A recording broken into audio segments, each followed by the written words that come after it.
Hello, and welcome to another Honkai Star Rail video. Everyone who's played HSR knows who Kafka is because she's the first character we interact with and actually play as. Now, Kafka's rerun banner is out, and in this video I will be discussing everything you need to know about how to build your Kafka, should you decide to pull for her. If you find this video useful, then please do leave a like, leave a comment, and also subscribe to the channel. It helps out a lot. So without further ado, let's get right into it. Let's start off with her kit and traces. Kafka is mainly a dot enabler. She inflicts shock, but she mostly deals damage through proccing dots. Skill says deals lightning damage equal to a certain percentage of her attack and lightning damage equal to 52% to the adjacent enemies. If the target is currently receiving dots, all dots currently placed on that enemy immediately produce damage equal to percentage of the original damage. Basically, if the enemies have dots on them, this will proc those dots to deal the damage but not remove them. Because they will proc again when the enemy's turn come around. This is just an extra proc which deals a lot of damage. That's just extra damage. Her ultimate deals lightning damage to all enemies with a 100% base chance for enemies hit to become shocked and immediately take damage from their current shock state equal or a certain percent of its original damage. The shock lasts for 2 turns. While shocked, enemies receive lightning dot equal to 224% of Kafka's attack at the beginning of each turn. Her ultimate basically just deals damage and then inflicts the enemy with has a 100% base chance to inflict the enemy with shock and then procs the shock state. A talent is a follow-up attack. Whenever an ally uses a normal attack, a basic attack, Kafka will use a follow-up which deals damage and also inflicts shock onto a target, or rather has a 100% base chance to inflict shock on a target that is equivalent to the shock that is applied by her ultimate. Her bonus abilities. First one is Thunder. If an enemy is defeated while shocked, Kafka additionally regenerates 5 energy, so this is just extra energy for us, so you can get her ult up faster. Torture. When the ultimate is used, enemy targets will now receive damage immediately from all currently applied dot sources instead of just receiving damage immediately from the currently applied shock state. So with this bonus ability, what it does is basically when you use Kafka's ult, instead of just proccing the shock, it will now proc every dot that is applied on the enemy. If the enemy is already applied with a bunch of dots, this will just trigger them again. It won't remove them, it will just be an extra trigger of the dots for an extra bit of damage. The third bonus ability, Thorns, is the base chance for target enemies to get shocked by the ultimate technique or the talent triggered follow-up attack increases by 30%. Basically, it increases the base chance of all of her skills. Basically, it increases her base chance of applying shock when she uses her ultimate technique or follow-up, which means you need even less effect hit rate on her. So her talent priority, I would say, her trace priority rather, I would say, is her ult, her skill, and then maybe her talent. Her basic attack is not really necessary, and the bonus abilities, of course. Now let's move on to the light cones. Her best in slot is definitely her signature light cone, which increases damage dealt by the wearer by 24%. So that's just a free damage boost. Also, after every attack launched by the wearer, their speed increases by 4.8%, stacking up to 3 times. And then it has a bonus ability where if the wearer hits an enemy target that is not afflicted by erode, there's a 100% base chance to inflict erode on the target. Enemies afflicted with erode are also considered to be shocked and will receive lightning dot at the start of each turn equal to 60% of the wearer's attack. Basically, erode is just another dot. Other 5-star options include In the Name of the World is also good on her, not as good as her signature light cone, but it is still usable on her. The best in slot for 4-star option for her would be the Good Night and Sleep Well.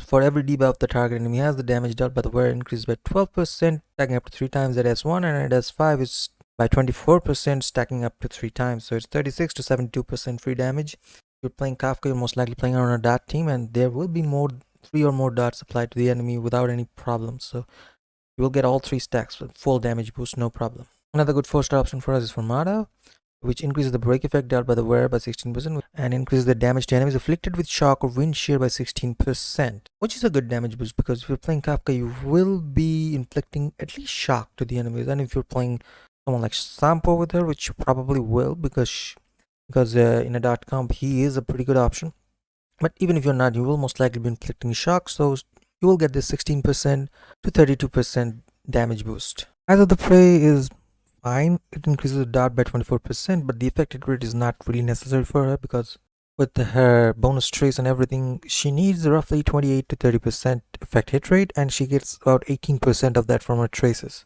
Realistically, you need like 10-12% effect hit rate on her substats. You should be able to get that off a relic subset, so this isn't really all that good on her. Another good 5-star option for us is Solitary Healing, which is free from the Herder shop in Simulated Universe, and you can S5 it for free as well.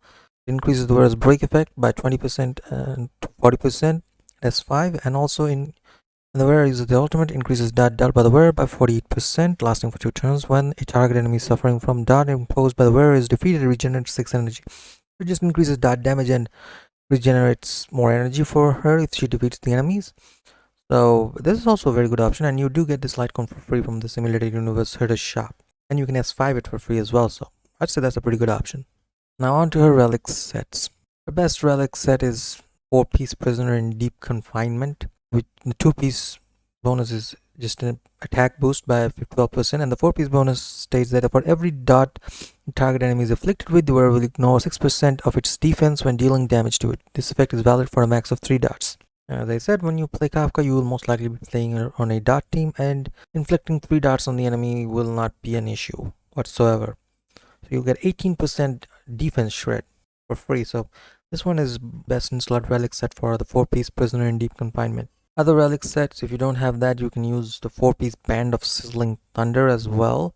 The 2-piece for this relic set, the 2-piece increases lightning damage by 10%, and the 4-piece, when the wearer uses a skill, increases the wearer's attack by 20% for 1 turn, and you will be using Kafka's skill pretty much every turn. So you get the 4-piece boost every turn as well. So you can also use 2-piece combinations of the Prisoner, the Band of Sizzling Thunder, the Messenger Traversing Hackerspace, or the Musketeer of Wild Wheat in any combination, because they all give either attack percent or speed bonus or lightning damage. All of them are good on her, so you can use, if you don't have a good 4-piece for Prisoner or Band of Sizzling Thunder, you can use 2-piece combos of either of these 4 sets, depending on which sets have the best substats, because substats are more important in this case than the set boosts. As for planar ornaments, the best in slot is definitely the 2-piece Firmament Frontline Glamour, which states that increases the wearer's attack by 12%, and when the wearer's speed is equal to or higher than 135 or 160, the wearer deals 12% or 18% more damage. And you should always hit the 135, because you should always try to build enough speed where it reaches 135 or more. So you should always get the 12% damage boost. 160, try to reach it if you can, but even if you can't, you still get the 12% damage boost from this. So this is definitely a best in slot planar ornament set.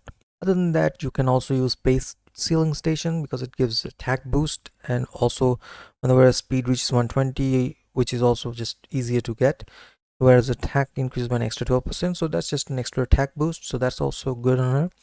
As for relic stats, you want to use attack percent body, speed boots, lightning damage orb, and attack percent rope.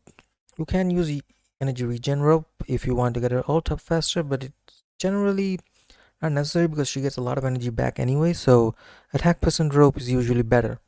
As for substats, try to get the last 10-12% of effect hit rate. After that, prioritize speed and attack percent.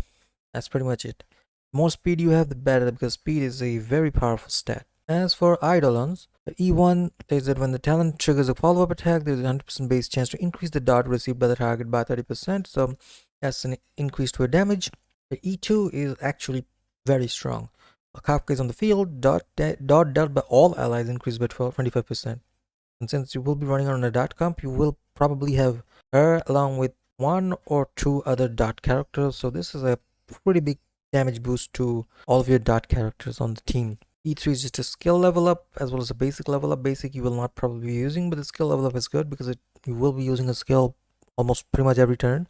The E4 states that when an enemy target takes damage from the shock status inflicted by Kafka additionally regenerates 2 energy, so that's just a little bit more energy for her. E5 is a level up for her ultimate and her talent, and E6 states that the shock inflicted on an enemy target by the ultimate, the technique, or the talent triggered follow-up attack has a damage multiplier increase of 156% and lasts 1 turn long. So that's just a big damage boost to the shock that she inflicts by using her ultimate, her follow-up, or her technique.